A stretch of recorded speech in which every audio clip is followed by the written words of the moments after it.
Okay, so what do you do? How do you prepare to get this informational interviews to find your next role? This is how the world's leading MBA students are trained to get their jobs. So those guys don't go there and rely on campus placements alone. They do a lot of networking. You might have heard of this. Oh, it's great to be part of networking. MBA is all about networking. So here is how you can do it too. This you don't need an MBA. I'm bringing you some of these techniques and hidden secrets. So firstly, you might be wondering, but Vishnu, I don't have a great network. Not a problem. Today, everything is highly democratized. All you need is a phone and an internet connection. There are LinkedIn groups, webinars, live classes, a wonderful community. I think I want to take on a challenge and go and make a claim that we can connect you to anybody in any company in the world today, given the current life class network. So use us, write to us, show you can use people's time wisely. Nobody likes someone who literally emails them to say, "Hey, how do I get into MBA?" Those are like very silly questions because a lot of that information is already available online. So ask yourself, can I find this information that I'm asking online for free? Because everybody's time is valuable. I have people literally asking me, what is the LBS MBA application process? It will take me half an hour and I'll do a very bad job about it. Because when I applied in 2017 and now in 2020 or the class of 2022, things have moved on. So these kind of questions you can do online and make sure you are being mindful of the other person's time. Find out about organization, etc.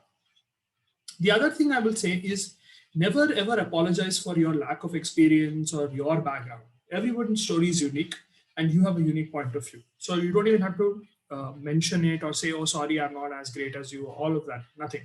Just get straight to the point. So, what is the process like? Now that you know what the overall idea is, how do you actually break this down into actionable process? So, by the end of this lecture, you should be able to put this into action.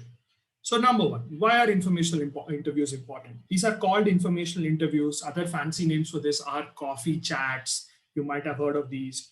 You literally write to somebody at Boston Consulting Group and say, hey, I see that you're like a consultant. I am also studying at IMX. Would you please give me 5 minutes of your time? I'd love to, over a cup of coffee, understand a little bit about your experiences at BCG, blah, blah, blah. It's important because you are improving your understanding of the company, the organization, the industry, the functional role, etc., so that you can make a more informed call whether this company is even for you or not. It's not like, oh, that's a great company, I'm desperate, I'll get a job. You should also try and see if it makes sense for you and who you are, your values, etc.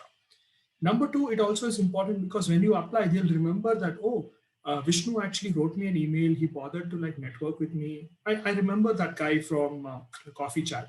And this comes up when they are reviewing your CVs.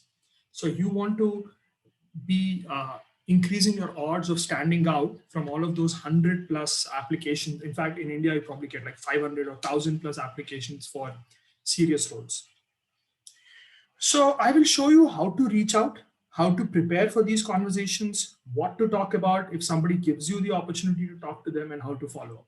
Complete pre, during, and post meeting breakdown. So already we've gone through how to reach out through the email etiquette and format, and I'll show you a couple of templates. And how to prepare is please read the company financials. If it's a startup, look at the CEO interviews or their media coverage. Always look at their blogs and press releases if they're doing it, if they raised any money, if they're doing a product launch, which will be very useful. Try to focus only on the good news. Very, very important. No need to talk about controversial stuff because nobody likes to think about negative stuff, right? You want to make a positive impression, praise them. Oldest trick in the book. You don't know how many people reach out trying to be confrontational and argumentative. It's very difficult to pull off. Out of 100 people, maybe only 2 or 3 people can actually be confrontational initially and still be likable.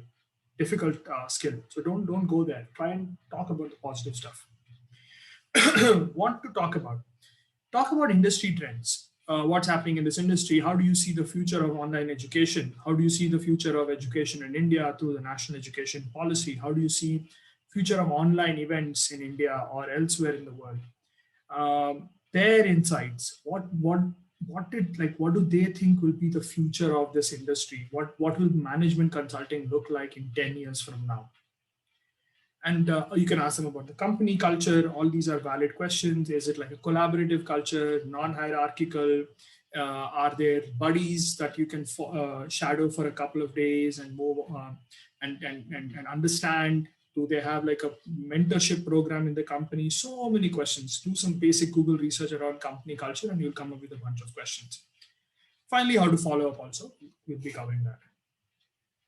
I've already covered this. Please don't try to be an expert.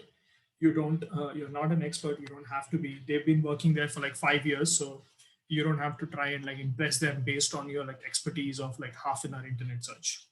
Be a good listener. I hope you guys found this video useful. Please share it with your friends and family. I'll be back with more content soon. Till then, stay safe, take care, and don't forget to subscribe. Thank you.